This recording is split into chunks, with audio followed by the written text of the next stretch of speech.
ایک بار پھر آپ کو ناظرین خوش آمدید کہتے ہیں۔ بریک پہ جانے سے پہلے امریکہ میں پاکستان کو جو سفارتی عملہ ہے، جو مختلف اس وقت کونسلیٹس کھولے جا رہے ہیں، اس حوالے سے جو لوگوں کی ریزرویشنز ہیں اس پہ ہم بات چیت کر رہے تھے۔ سیدہ عابدہ حسین صاحبہ سے ہم آپ سے یہ جاننے کی کوشش کریں کہ گورنمنٹ کو آپ ریپرزینٹ کریں، پیپلز پارٹی سے بھی آپ کا تعلق ہے۔ کوشش تھی کہ ہماری کے پروگرام میں فون آفس کی جانب سے جواب آتا، منسٹری آف انٹیریئر کی جانب سے، لیکن جواب نہیں دیا گیا۔ جیسے شہزاد چودھری صاحب نے پہلے بات کی کہ ٹھیک ہے سفارتی عملہ موجود ہوتا ہے، کچھ سرگرمیاں جو ان کی مشکوک سرگرمیاں، 2-3 واقعات ہوئے، میں ان کا ذکر کرنا چاہتی ہوں کہ اسلام آباد میں جیسے ایک گاڑی تھی، اس میں امریکن مرینز جا رہے تھے اور انہوں نے پگڑیاں باقاعدہ باندھی ہوئی تھی سروں پہ اور داڑیاں رکھی تھی، اور جب اس چیک پوسٹ پہ پولیس نے ان کو روکا تو انہوں نے کہا کہ آپ ہمیں روک نہیں سکتے، اور پھر ان کی گاڑی سے 16mm جو گنز ہیں وہ برآمد ہوئی۔ جی M16 اور اس طرح کی اگر ایکٹیویٹیز ہوتی ہیں تو دین پھر آپ نے کہا نا کہ عملہ تو رکھ سکتے ہیں، لیکن مشکوک سرگرمیاں وہ کیا کرنے جا رہے ہیں؟ لوگ یہ پوچھنا چاہ رہے ہیں کہ میں نے میڈیا میں یہ سنا، الیکٹرانک پہ بھی، میں نے پرنٹ میڈیا میں بھی پڑھا کہ کچھ اس ملک کے سو کالڈ لیڈرز کہہ رہے تھے کہ 2600 مرینز آ رہے ہیں، کسی نے کہا 2000 مرینز آ رہے ہیں، کسی نے کہا 1400 مرینز آ رہے ہیں، اور ایونچولی ان کی جیسے کہ سینیٹر لغاری نے کہا ہے، ان کی ایمبیسڈر نے کلیریفائی کیا کہ جی 8 مرینز ہیں، 7 مزید آ رہے ہیں۔ اب کجا 15 مرینز اور کجا 1000 اور 1400 اور 2000، جو کہ ساری سپیکیولیشن تھی میڈیا میں۔ اب جیسے اسی طرح سے آپ ایک سپیکیولیشن کے طور پہ ایک سٹوری سپیکولیشن پہ بالکل آپ بات کریں گے، لیکن مجھے بھی اجازت دیں گے آپ تھوڑا سا چلیں آپ بات کریں، پھر میں آپ کو ایویڈنس کے ساتھ بات کروں۔ یو سی بات بڑی سمپل ہے، ہم کہہ رہے ہیں کہ ہمارے آبجیکشنز کیا ہیں کہ امریکن پریزنس جو ہے وہ ہماری سرزمین پہ کتنا انٹروسو ہے، یہ ہم کہہ رہے ہیں۔ اگر ہم یہ کہہ رہے ہیں تو بالکل میں اگری کرتی ہوں کہ ہمارے فارن منسٹر کو ایک پالیسی سٹیٹمنٹ دینا چاہیے on the floor of the legislature, اس میں یہ تمام بات کلیریفائی کریں کہ ہماری یونائٹڈ اسٹیٹس گورنمنٹ کے ساتھ کیا پروٹوکولز سائن ہوئی ہیں، کس گورنمنٹ کے دور میں کیا کمٹمنٹس ہوئی ہیں، کس گورنمنٹ کے دور میں کیا کمٹمنٹس ہوئی ہیں، کیونکہ وار آن ٹیرر کی کمٹمنٹس جو ہیں وہ تو سابقہ حکومت نے کی۔ انہوں نے کہا کہ فارن منسٹر بھی آ سکتے ہیں، فلور آف دی ہاؤس پہ سٹیٹمنٹ دے سکتے ہیں۔ آپ سے میں جاننا چاہوں گی مختلف جو واقعات ہوئے، اور یہ کچھ من گھڑت سٹوریز نہیں ہیں، اخبارات میں یہ کوٹ ہوئے ہیں واقعہ، ایک SHO حاکم کے اوپر جو گن تان لی تھی ایک مرین نے، اور اس طرح کا ایک اور واقعہ کچھ شمس صاحب سے ڈپلومیٹک ایریا میں، بالکل یہ رپورٹ ہوئے باقاعدہ اخبارات میں یہ واقعہ، یہ رپورٹ ہوا تھا کہ 2200 مرین آ رہے ہیں، 2200 مرینز آ رہے ہیں جی، اب تو مرینز آ رہے ہیں، لوگ ان کو دیکھ بھی رہے ہیں چکلالہ۔ دیکھیں جی آپ بتائیں کہ پھر آپ لوگ کیوں خاموش ہیں، پھر کیوں نہیں بولتے آپ لوگ؟ بات سنیں، امریکن ایمبیسڈر اگر کہتی ہیں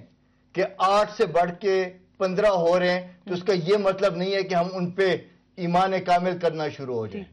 ہمیں چاہیے کہ ہمارا حکومت کا نمائندہ بتائے کہ اصل میں کتنے باقاعدہ طور پہ مرینز آ رہے ہیں، نمبر 1۔ دوسری بات جس واقعے کی آپ نے نشاندہی کی وہ 1000% وہ واقعہ ہوا تھا، چیک پوسٹ کے اوپر روکا گیا تھا، باقاعدہ آئے تھے، اور سب سے بڑی بات انٹیریئر منسٹر صاحب کی ہدایت کے اوپر SP ذوالفقار صاحب ان کا نام ہے، انہوں نے باقاعدہ طور کے اوپر کہا تھا کہ نہیں ان کے کوئی ID کارڈز وغیرہ چیک نہ کرو، ان کو جانے دو۔ وہ کون تھے؟ وہ مرینز نہیں تھے، وہ بلیک واٹر کے بندے تھے، بلیک واٹر کے جو تھے وہ مرسنریز تھے، اور حیات آباد کے اندر انہوں نے پشاور کے ساتھ جو متصل ایک پوسٹ لوکیلٹی ہے انہوں نے وہاں پہ گھر خرید لیے ہیں، یہاں پہ جو 280 گھر ہیں بے شک لیں، لیکن ہم یہ جاننا چاہتے ہیں کہ وہ 280 جو گھر کرائے کے اوپر لے رہے ہیں ان کا وہ سیف ہاؤسز کے طور کے اوپر وہ کام کریں گے، وہاں پہ ہوگا کیا؟ ان کے کئی گھر ہیں یہاں پہ جہاں پہ باقاعدہ ایک ہفتے میں 2 3 پارٹیاں ہوتی ہیں، وہاں پہ گورنمنٹ کے آفیشلز جو گریڈ 18 19 20 کے ہیں وہ جاتے ہیں، ناچتے ہیں، ڈانس کرتے ہیں، مطلب ہے ناچتے ہیں، ڈانس کرتے ہیں، اور پھر کیا کرتے ہیں؟ مطلب ہے کہ وہ کنجینیلٹی بڑھا رہے ہیں۔ آپ بات کو سمجھیے، میں یہ کوئی مذاق نہیں کر رہا، یہاں پہ کوئی میں ڈگڈگی نہیں بجا رہا، وہ باقاعدہ طور پہ ایک اتنا کلوزنس اپنے ساتھ استوار کر رہے ہیں تاکہ پھر وہ ان کو کس طریقے سے استعمال کریں گے۔ ڈیرہ غازی خان ضلع جو میرا ضلع ہے آسما، وہاں پہ میں یہ جاننا چاہتا ہوں، اور یہ میں کوئی اخبار کی خبر کی تشہیر نہیں کر رہا، کہ 300 مربع اراضی امریکنز وہاں پہ کیوں خرید رہے ہیں؟ 29 مربع فی ایک مربع میں 25 ایکڑ ہوتے ہیں.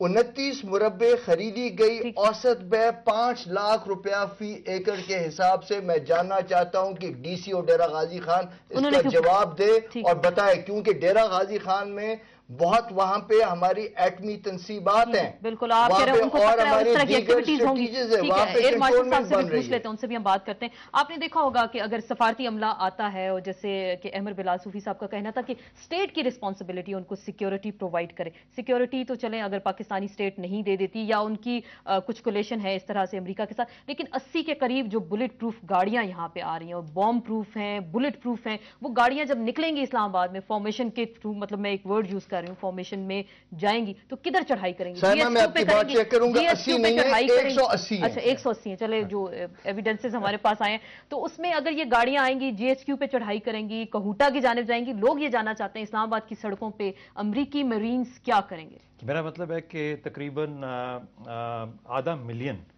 6 لاکھ کے قریب پاکستان کی فوج ہے، اور باقی پیراملٹری بھی ملا لیں تو کافی ہو جاتی ہے. کیا یہ جتنی فوج اور جتنی یہ لوگ اور پاکستان کے عوام خود سے، کیا یہ 1000 یا 3000 مرینز کے آگے ڈھیر ہو جائیں گے؟ کیا مطلب مجھے سمجھ نہیں آتی کہ ہماری سینس آف لاجک کہاں چلی جاتی ہے کہ یہ کہاں کہ یہ 3000 مرین ہمارے ملک پہ قبضہ کر لیں گے. میں صرف یہ کہنا چاہتا ہوں کہ دیکھیں ایک بڑی انٹرسٹنگ سٹڈی ابھی ایک اور آئی ہے، C I A versus Blackwater. Blackwater کا نام لے لیں یا کسی اور ان کی جو چھوٹا ادارہ انہوں نے زی سسٹمز کے نام سے نکالا ہے، یہ جو ہے اس کو انہوں نے سی آئی اے نے اپنے ساتھ ملایا ہوا ہے. ان کا مقصد سی آئی اے کا صرف اور صرف القاعدہ کو ہنٹ کرنا ہے. ابھی تک وہ ڈرونز کے تھرو کرنا چاہ رہے تھے، ڈرونز کے تھرو ان کو القاعدہ ہنٹ نہیں ہوا، طالبان ہنٹ ہوا ہے. کیا پاکستان کی حکومت نے کسی انڈرسٹینڈنگ کے تحت یہ کہا ہے کہ ہم ڈرونز کی اجازت نہیں دے سکتے؟ اب آپ اگر چاہتے ہیں تو اپنے سی آئی اے کے جو آپ کے ایسٹس ہیں ان کے تھرو اگر آپ پتہ چلا کے اپنے القاعدہ کے جو ایلیمنٹس ہیں ان کو کاؤنٹر کر سکتے ہیں جو کہ ہمارے ٹرائبل ایریاز میں چھپے ہوئے ہیں، تو یہ آپ کی تو غالباً اس لیول کے اوپر کوئی نہ کوئی انڈرسٹینڈنگ دونوں ملکوں کے درمیان میں اور دونوں انٹیلیجنس ایجنسی کے درمیان میں ہوئی ہے. اس لیے ہمیں پریشان ہونے کی آپ کہہ رہے ہیں کہ نمبر ایک. اور میرینز جو ہے نا، میرینز ایک جنیرک ٹرم نہیں ہے. میرینز کبھی ایسی حرکت نہیں کرے گا کہ سر پہ پگڑی باندھ کے جائے گا. یہ بھی میں آپ کو بتا دوں، مطلب میں اس کو یہ میرینز نہیں ہے، یہ بلیک واٹر کہہ لیں یا ان کے زی سسٹمز یا کوئی اور کمپنی جو کہ غالباً سی آئی اے کے بہاف کے اوپر یا سی آئی اے کے اپنے لوگ بھی ہو سکتے ہیں جو یہ کام کر رہے ہوں گے. ایک اور چیز بتانا چاہتا ہوں، سری لنکا میں پاکستان کا سفارت خانہ کوئی 28 یا 30 لوگوں پہ مشتمل تھا، اور انڈیا کا سفارت خانہ 250 لوگوں پہ مشتمل تھا. تو یہ جو بائیلیٹرل انڈرسٹینڈنگز ہیں وہ ڈٹرمن کرتی ہیں کہ آپ کی ریکوائرمنٹس کیا ہیں. اس کانٹیکس میں ہمیں اس کو دیکھنا چاہیے. بہت جلدی آگے کی جانب آپ کہہ رہے ہیں کہ بہت جلدی نہیں کرنے سے، لیکن لوگوں کی جو ریزرویشنز ہیں اس کی ہمیں کلیریفائی کرنا چاہیے، ہمیں بتانا چاہیے. اور جو آپ جیسے اینالسٹ ہیں اور پارلیمنٹیرینز ہیں یا فارمر ایمبیسیڈرز ہیں وہ لوگوں کو بتائیں کہ اس حوالے سے کیا صورتحال ہے. جو انٹرنیشنل لا کے ایکسپرٹ ہیں ان سے بھی ہم بات کریں گے، احمد بلال صوفی صاحب سے، لیکن ایک بریک لے لیں اس کے بعد بات ہوگی.